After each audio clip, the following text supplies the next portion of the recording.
Hello and welcome to this review of the Eurohike Air 600. This 6-man air tent is available at Go Outdoors, Millets and Blacks. Eurohike is known for offering budget-friendly, affordable tents.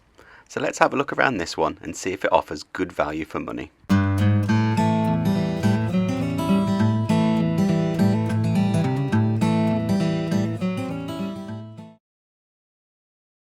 This tent is currently on sale in Go Outdoors for £349, but I have seen it on sale for cheaper, and Go Outdoors regularly do a 15% off deal, which would bring this to less than £300. This is sold as a 6-man tent with 2 bedrooms at the back, each being able to sleep 3 people, then with a living area at the front, a main door at the very front and a small side door at the side of the tent. This is an air tent, so instead of the usual fiberglass poles or steel poles, this is put up using 3 air beams. On the right side of the tent, you'll find that each of the air beams have a valve. You simply need to peg out the tent, attach your pump, and then pump up these air beams, and that will erect the tent, rather than messing about with fiberglass poles. The main benefit of an air tent is they are incredibly easy to put up compared to a pole tent, although there are downsides to this system as well. And if you want a little more detail on that, I'll leave a link to my video on air versus pole tents in the description of this video. So looking at this tent from the front, you can see that the main door takes up the majority of the front of the tent. On either side of the main door you've got 2 windows, and then above the windows you've got some vents which help with condensation. On the side of the tent you've got the side door, and from the side you can see the 3 air beams that you would inflate to put the tent up. With both the doors open, the front and the side, you can see you get a good airflow through that living space, so it would keep it cool on hotter days. At the back you can see there's another small vent at the top of the tent. That would be pegged out with the guy lines, which again would help with condensation, letting a little more airflow into the tent and that bedroom at the back. And here is one of the valves that is used to inflate the air beams. If we go around to the other side of the tent, we can get a closer look at this window, and we can see that on this side of the tent we don't have a door, and we also don't have a window. The only windows on this tent are the 2 at the front to the either side of the main door. So when you have all the doors closed on this tent, you might find it's a little bit dark inside with only those 2 small windows. If we go around to the side, again you can see the 3 air beams and the guy lines, and then that vent at the back. We get a better view from this side. With that pegged out, you would get a good bit of airflow into this tent, and combined with the 2 vents at the front, it would really help with condensation, as this tent does have a sewn in ground sheet, so you do need some airflow into the tent. The hydrostatic head rating, or waterproof rating of this tent, is rated at 2000. Now this is an okay figure, but it's not great. Just to put that into perspective, most of the high gear tents, which are seen as mid-range, generally have a hydrostatic head rating of 4000. That's what I have in my tent, and I've had no issues. And some of the Berghaus tents and more premium brands have a hydrostatic head rating of 6000. But my in-laws have had a Eurohike tent for a few years now, and we've been out in some pretty persistent rain and never had a problem. We've never been out in any particularly heavy rainstorms, and that's maybe where the issue would come. But if you're planning on being a fair weather camper, I wouldn't expect any problems at all with this rating. I think that's about it for the outside of the tent, so let's go in and have a look around. But first of all we need to go through this side door, which you can see is made up of this single piece of material.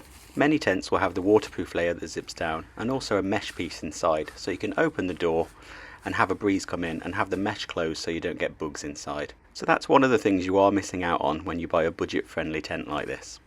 One nice little bonus that you do get though with this side door is, although it doesn't have a mesh panel, at the bottom it does actually fold out flat, so there's no lip at the bottom of the door.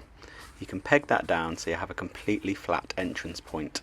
That means if you're rolling in a pushchair or having kids coming in and out, they're less likely to trip up.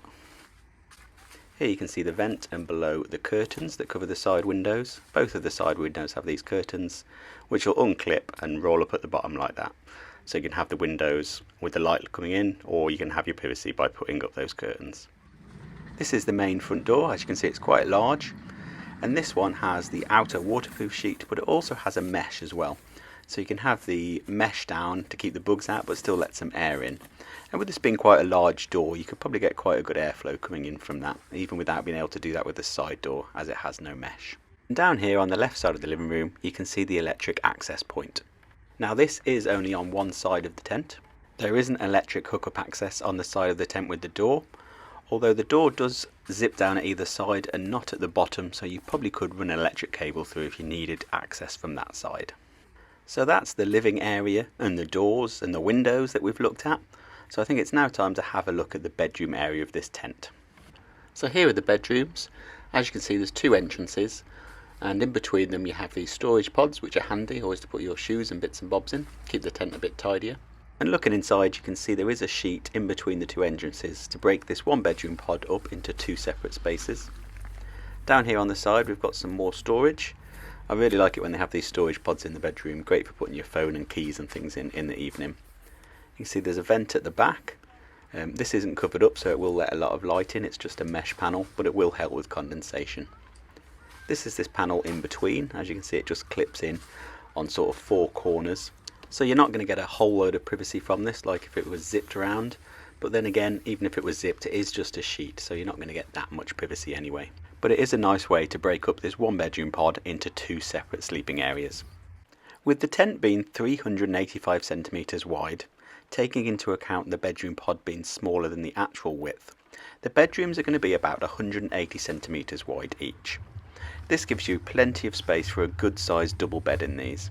However, I think it would be a little bit squashed if you're going to try and squeeze 3 people in each of these sleeping areas, as this is sold as a 6-man tent. But used as a 4-man tent, this is going to be nice and comfortable, with a little extra space in the bedrooms for storage. Here you can see on the door at the front of the bedroom pods, you have a mesh area at the top which can be opened, which can let a little bit of extra airflow into the tent. The last thing to mention about the bedrooms is that they are not blackout bedrooms. They're not made so they let less light in the mornings. Obviously the sun rises quite early in Britain during the summer months, and so it can get quite bright quite early. These bedrooms, although they are made of a grey material, will let an awful lot of light in, and that is something you are going to be missing when you're looking at tents at the cheaper end of the range. So that's the inside and the outside of the tent looked at. What remains is just to look at some of the accessories that come with the tent, and also extra accessories you can buy. When you buy the tent, it comes with a set of tent pegs. They are just basic standard steel pegs, but they will get the job done in fairly soft ground. But if you are looking to camp on places with slightly harder ground, or where there's going to be windier conditions, I would advise getting a better set of pegs than that will come with this tent. When packed away, the tent comes in at a fairly decent 16 kilos, which could be fairly easily lifted by one person. It comes with a bag, although the bag is not of the best quality, so again that might be something that you upgrade in the future. I could potentially see that ripping, it's not the strongest material. The tent doesn't come with a carpet, and it doesn't have a carpet made to particularly fit this tent. What you'd have to do is buy one of the Eurohike universal carpets, although the shape of the tent makes it difficult for it to fit properly with it having those angled front edges. I would advise going for the large carpet or the extra large carpet. The large would fit and have a sort of gap either side in the living area, and the extra large would cover the living area, but you'd have to sort of fold it over at the sides and put some of it under the sleeping area. And that's it. I think we've looked at everything for this tent. I think this is actually quite a good value tent, and if you're looking to camp with 4 people in generally fair weather for short periods, I think this is a great tent for that. If you've enjoyed this video and found it useful, please do pitch up on the channel and subscribe. It really does help. I've got lots of other camping videos, so please take a look. Thank you very much for watching, and happy camping.